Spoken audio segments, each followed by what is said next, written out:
আজকে মুরগির মাংস রান্না হচ্ছে। প্রথমে পেঁয়াজ কুচি দিব। পেঁয়াজ কুচি দিয়ে পেঁয়াজ কুচিটাকে ঠিকমতো তেলে ভেজে নেব। তেলে এরকম 5 থেকে 7 মিনিট এভাবে তেল দিয়ে সুন্দর করে ভেজে নেব।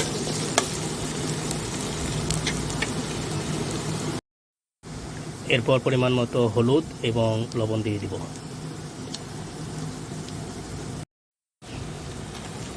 এবার পরিমাণ মতো কিছু মুরগির মশলা দিয়ে দিব।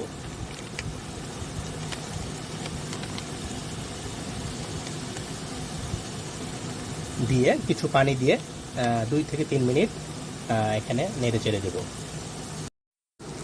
এরপর অল্প কিছু পানি দিয়ে এটাকে ভালোভাবে মিক্সড করে নেব এবং 2 থেকে 3 মিনিট ঢেকে রাখব। প্রথমেই কিছু মাংস ভেজে নিয়েছিলাম। এখন এই ভাজা মাংসগুলো এবার যে কষা মশলার ভিতরে এগুলো ঢেলে দেব। আমাদের মাংস কষা মোটামুটি রেডি হয়ে গেছে। এখন হচ্ছে আমাদের যে ভাজা মাংসগুলো ছিল এগুলো হচ্ছে ঢেলে দেব।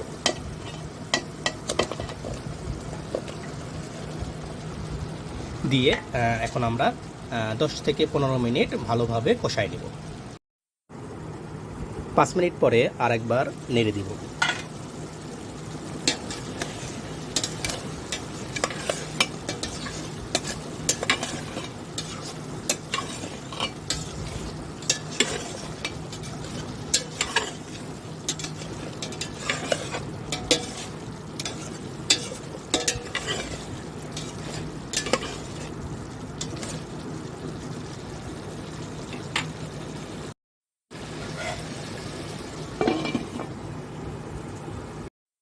এবার পরিমাণ মতো কিছু পানি দিয়ে দিব।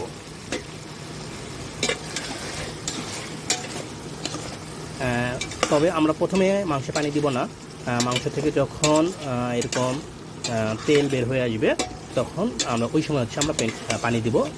তখন পরে পানি দিলে এক্ষেত্রে মাংসটা খুব ভালো, খেতে খুব টেস্ট হয়।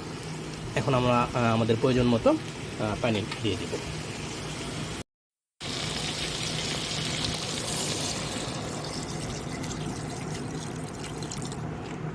আমরা মোটামুটি 250 ml মতো পানি দিয়ে দিলাম। দিয়ে এখন 10 মিনিট কষাই ফেলব। পানি পরিমাণ মতো দিবেন, এক্ষেত্রে যতটুকু ঝোল রাখবেন ওই পরিমাণ পানি দিবেন। 10 মিনিট পরে আবার একটু নেড়ে দিব। নেড়ে দিয়ে কিছু পরিমাণে অল্প কিছু দুধ দিয়ে দিব।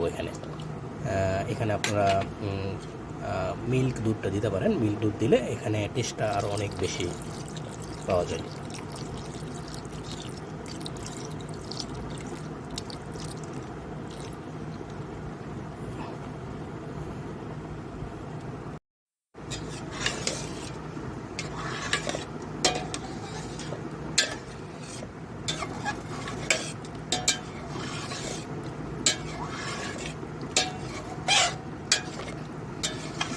এরপর আরও 10 থেকে 15 মিনিট লো হিটে এটাকে জাল দিতে থাকবে।